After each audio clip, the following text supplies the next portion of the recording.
खुशामदीद मोहतरम नाज़रीन, आप तमाम का HK न्यूज़ चैनल में खैर मक़दम है। आज बतारीख 26 अगस्त को बसपा कल्याण तालुका में अम्बेडकर चौक में बसपा कल्याण तालुका MLA शन्नुल सालगर ने स्ट्राइक करते हुए मीडिया से खुसूसी तौर पर बातचीत की। इस मौके पर कई सारे लोगों ने इस एहतजाज में हिस्सा लिया और सभी ने बैनर्स थामे हुए थे। आइए देखते हैं इस खुसूस में मज़ीद तफसीलात। पेश है बसपा कल्याण से नुमाइंदा रिपोर्टर शेख असलम की HK न्यूज़ चैनल के लिए यह खुसूसी रिपोर्ट। ಹಿಂದೂ ಧರ್ಮಕ್ಕೆ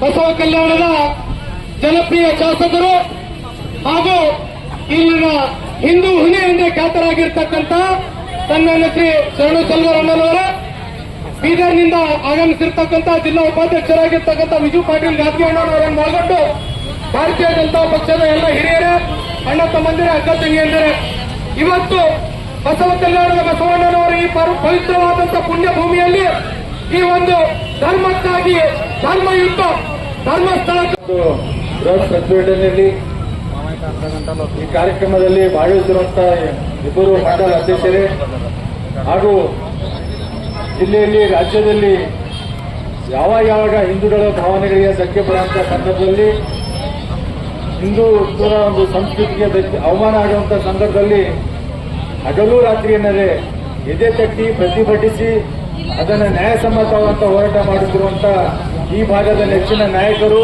ಇವತ್ತು ರಾಜ್ಯದಲ್ಲೇ ಹಿಂದೂ ಫೈರ್ ಬ್ರ್ಯಾಂಡ್ ಅಂತ ಹೇಳಿ ಪ್ರಸಿದ್ಧ ಖ್ಯಾತಿ ಪಡೆದಂತ ನಮ್ಮ ನಿಮ್ಮೆಲ್ಲರ ನೆಚ್ಚಿನ ನಾಯಕರಾದಂಥ ಈ ಭಾಗದ ಬಸವ ಕಲ್ಯಾಣ ಶಾಸಕರಾದಂಥ ಶ್ರೀಯುತ ಶರಣು ಸಲ್ಗರ್ ಸರ್ ಅವರೇ, ಇವರ ಒಂದು ನೇತೃತ್ವದಲ್ಲಿ ಇವತ್ತು ಹೀಗಾಗಿ ಅವರು ಧರ್ಮಸ್ಥಳಕ್ಕೆ ಹೋಗಿ राज्य बीजेपी ಎಲ್ಲ ಶಾಸಕರು ಪ್ರತಿಭಟನೆ के विधायक शरणु सलगर जी लाइव आ रहे हैं DK9 news live media channel HK news से।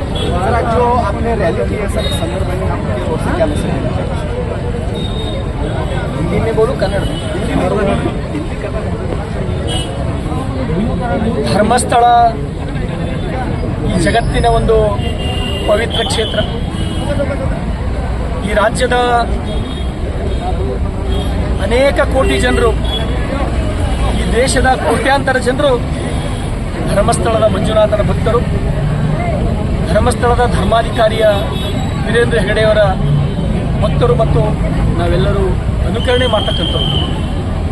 ಇವತ್ತು ಅನೇಕ ದಿನಗಳಿಂದ ಕಾಂಗ್ರೆಸ್ಸಿನ ಷಡ್ಯಂತ್ರದ ಪ್ರಯುಕ್ತ ಇವತ್ತು ಎಷ್ಟೋ ದುಷ್ಟಶಕ್ತಿಗಳು ಆ ಧರ್ಮಸ್ಥಳದ ಹೆಸರಿಗೆ ಕಳಂಕ ತರ್ತಕ್ಕಂಥ ಕೆಲಸ ಮಾಡಿದ್ದು ಈ ರಾಜ್ಯದ ಜನರಿಗೆ ಗೊತ್ತಿರ್ತಕ್ಕಂಥ ವಿಚಾರ.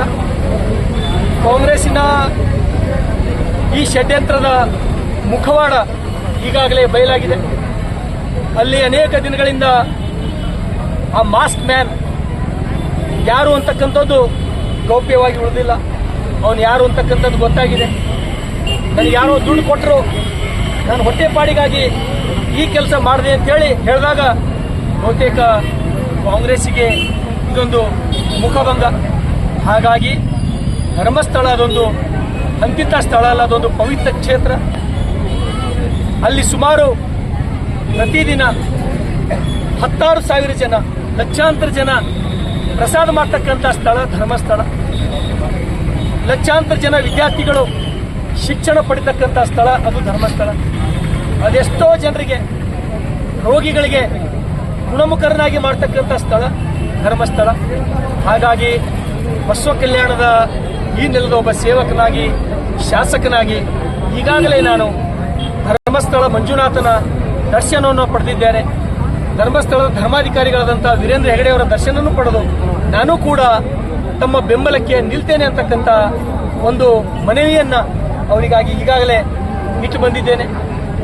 ಬರ್ತಕ್ಕಂಥ 1ನೇ ತಾರೀಕಿಗೆ ರಾಜ್ಯದ ಅಧ್ಯಕ್ಷರು ಕರೆ ಕೊಟ್ಟ ಹಿನ್ನೆಲೆಯಲ್ಲಿ ಸುಮಾರು 1 ಲಕ್ಷ ಜನ ಧರ್ಮಸ್ಥಳದಲ್ಲಿ ಸೇರಿಸಿ ಧರ್ಮಸಭೆ ಮಾಡುವ ಮುಖಾಂತರ ಆ ಧರ್ಮಸ್ಥಳದ ಸುಕ್ಷೇತ್ರವನ್ನು ಏನು ಕಾಂಗ್ರೆಸ್ಸಿನ ಷಡ್ಯಂತ್ರದಿಂದ ಮಸಿ ಬೆಳೀತಕ್ಕಂಥ ಕೆಲಸ ಮಾಡಬೇಕಂತಿದ್ರು. ಹಾಗಾಗಿ ನಾವಿವತ್ತು ಧರ್ಮಸ್ಥಳದ ಮಂಜುನಾಥನಿಗೆ, ಧರ್ಮಸ್ಥಳದ ಧರ್ಮಾಧಿಕಾರಿಗಳಿಗೆ ಮಸಿ ಬೆಳೀತಕ್ಕಂಥ ಕೆಲಸ ಮಾಡಲಿಕ್ಕೆ ನಾವು ಬಿಡಲ್ಲ. ನಾವಿದ್ದೇವೆ. ಧರ್ಮ ಉಳಿಸ್ತಕ್ಕಂಥ ಕೆಲಸ ಇವತ್ತು ಕೂಡ ಭಾರತೀಯ ಜನತಾ ಪಾರ್ಟಿ ಮಾಡ್ತದೆ ಅಂತಕ್ಕಂಥ ಸಂದೇಶ ಸಾರಲಿಕ್ಕೆ ಸೆಪ್ಟೆಂಬರ್ 1ಕ್ಕೆ ನಾವು ಧರ್ಮಸ್ಥಳದಲ್ಲಿ ಸೇರಿದ್ದೇವೆ.